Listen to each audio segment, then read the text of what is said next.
All right, good evening. Another episode of AJ Let's Talk Sports, episode 7. So we're going to talk about the top headlines throughout the week, top headlines of the day, and then we're going to go into the weekend because Friday I'm going to do one, Monday I'm going to do one. I've already talked about it. Friday is going to be the kind of like a recap of the week, but not today. Today is going to be for the weekend. And some top headlines, and Monday is going to be the recap of all the headlines. And we're going to do some pick'ems tonight too for the UFC main card on pay-per-view. But coming up, top headlines, Vlade Divac. I don't know if you've ever heard of him. He played for the Los Angeles Lakers way back in the day. But he steps down as the Kings GM. So I remember if you ever heard of Joe Dumars, from the Detroit Pistons. I used to always love saying his name when I was a kid. When they say his name out in the court when he played in Detroit, Auburn Hills, Joe Dumas. I used to think it was Dumas because I never heard him say the end when it was Dumars. So anyway, he's going to assume the role of GM. They missed the playoffs 14 consecutive years.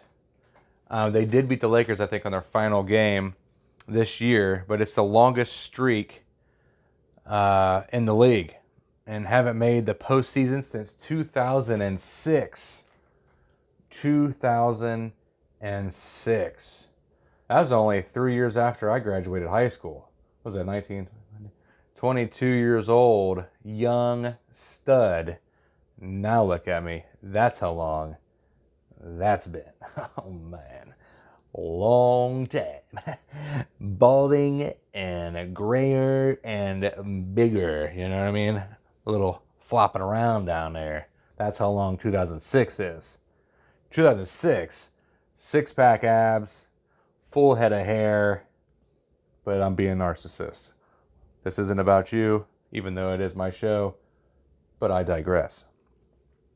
So yeah, Vlade Divac, down, GM, Joe Dumas. Joe Dumas for 3. I used to always do that back in the day. So quarterback Quinn Ewers, the number 1 college recruit for 2022. He commits to Texas, turns down Ohio State and Oklahoma. From Southlake Carroll, and I guess he is from Texas. He always dreamed about going to Texas, and now he is deciding to play for the Texas Longhorns, one of the Texas Longhorns' biggest recruits of all time. One of them. All right, number 1 recruit Jack Sawyer. Now, okay, don't get me confused. Quinn Ewers from Texas, number 1 recruit, but he's a number 1 recruit out of 2022. This is a number 1 recruit, Jack Sawyer, right now to skip final high school football, and he's enrolled at the Ohio State University, and he's 6'5", 230, defensive end at Pickerington North High School. I don't know if you've ever been to Pickerington. I actually love Pickerington. I think it's an awesome town, very clean town. If you're from Pickerington, you're cool. I like you. But anyways, he committed in February of 2019. That's when he decided to go to the Ohio State University, and he's taken his senior season off of high school to go to Ohio State and train. I don't know if he should do that.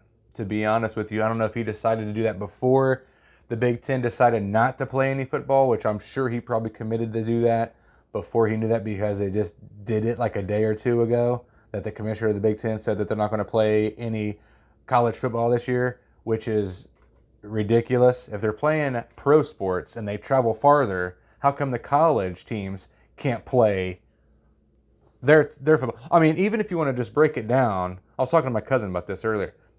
Even if you just want to break it down to family members only, immediate family members, fathers, mothers, brothers and sisters, go to the stadiums, go to the games, if you want to bring crowd noise in, bring crowd noise in. At least you'll have people. I mean, the MLB is having digital fans, and they're playing all the games.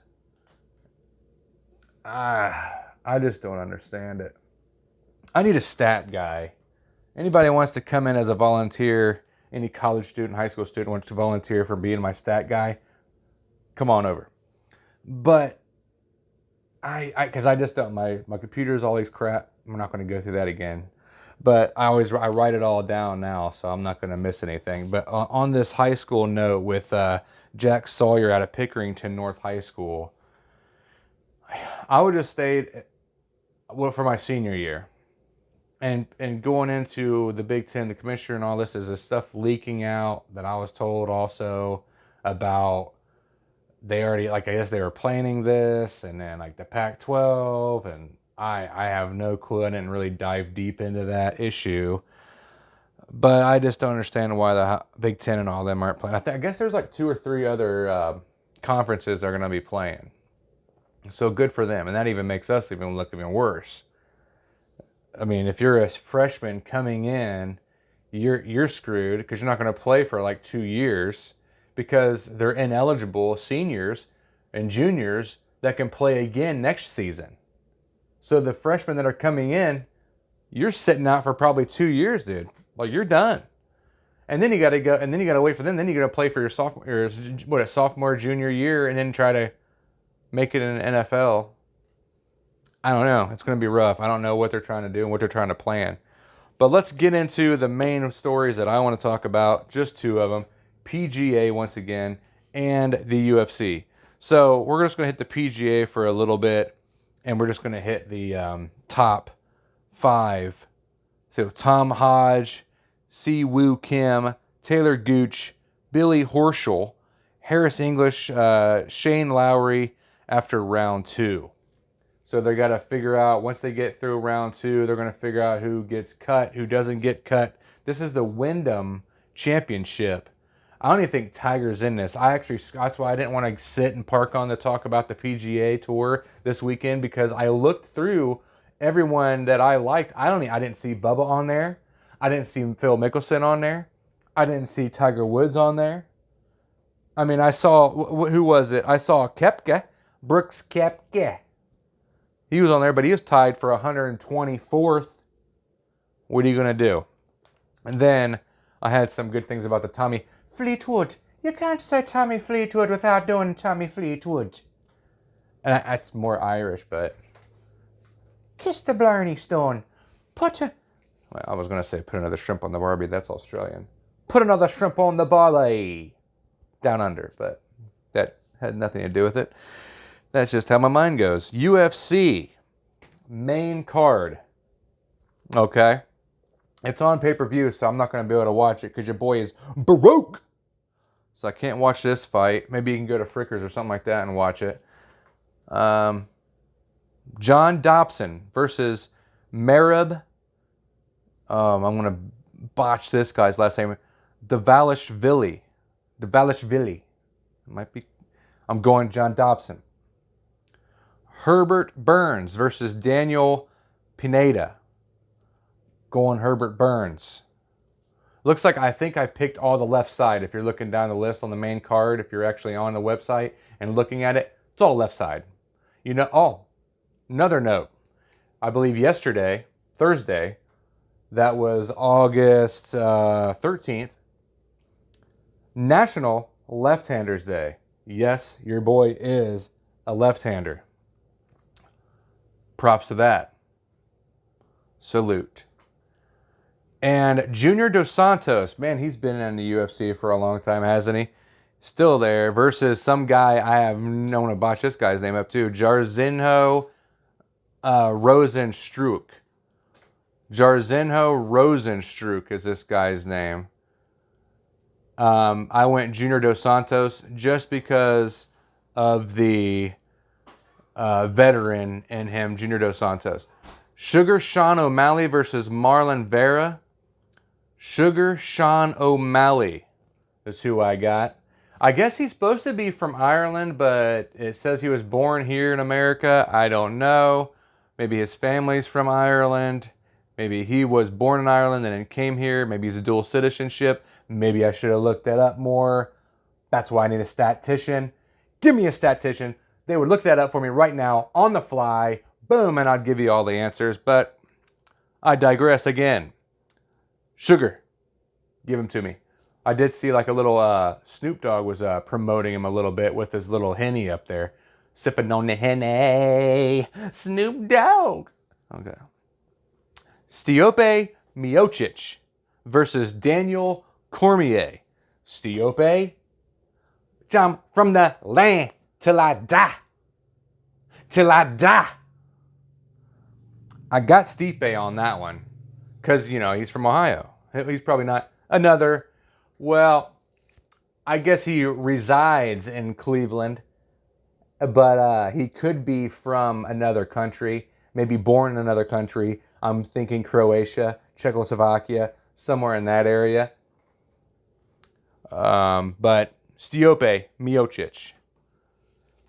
Really excited about that. And there's your pick'ems for the UFC fight. And a little note, sidebar, 2 fighters missed weight. One on the main card, one on the prelims. And it didn't give me, I looked them up, and it doesn't give me, I don't even know if they're allowed to disclose that information. I have no insiders on this, but if I did, I would have had the information for you right now and tell you who the 2 fighters were, but as of right now, I do not know. But the trilogy fight, discussed it, Miocic and Cormier. And I do have a little bit, like it says here on Yahoo Sports. I'm really skeptical and afraid, but I already have the tab open. I should already be ready to rock and roll. But if it does not work, I will end the podcast and on a good note, okay? So the UFC heavyweight champion Miocic will face former dual division champion Daniel Cormier for the 3rd consecutive time, hence trilogy. All right, having split the first 2 fights, it would be difficult to deny that the winner of this fight will be soon as the best heavyweight fighter ever. Yes, even including Fedor Emelianenko. Miocic stepped on the scale first, notching 233. Cormier weighed at 236. So only a 3 pounds difference there. So it's not them two that missed weight. Co-main event, Sugar Sean O'Malley. Huge fan favorite, weighed in at 136.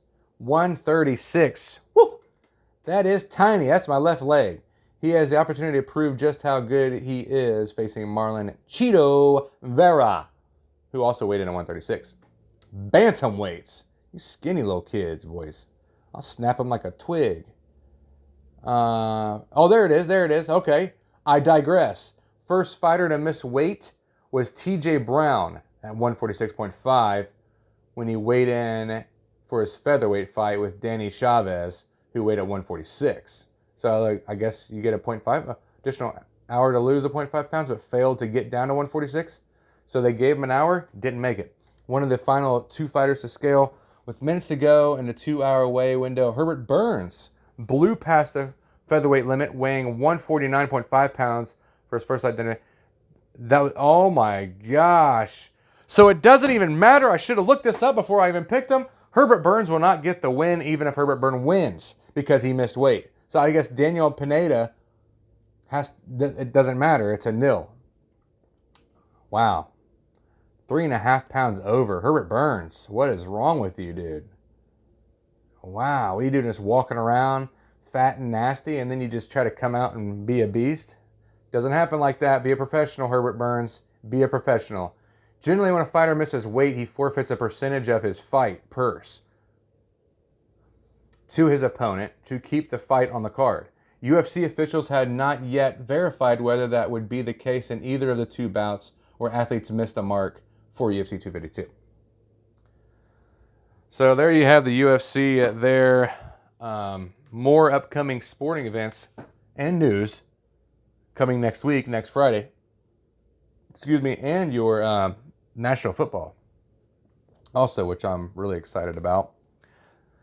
And again, stay tuned for Monday to recap all these sports and highlights that I just gave you. And we call that Recap Monday. And again, have a great weekend, everybody. Enjoy the fights, enjoy the golfing, and have fun with your family and enjoy the weekend. Love you guys.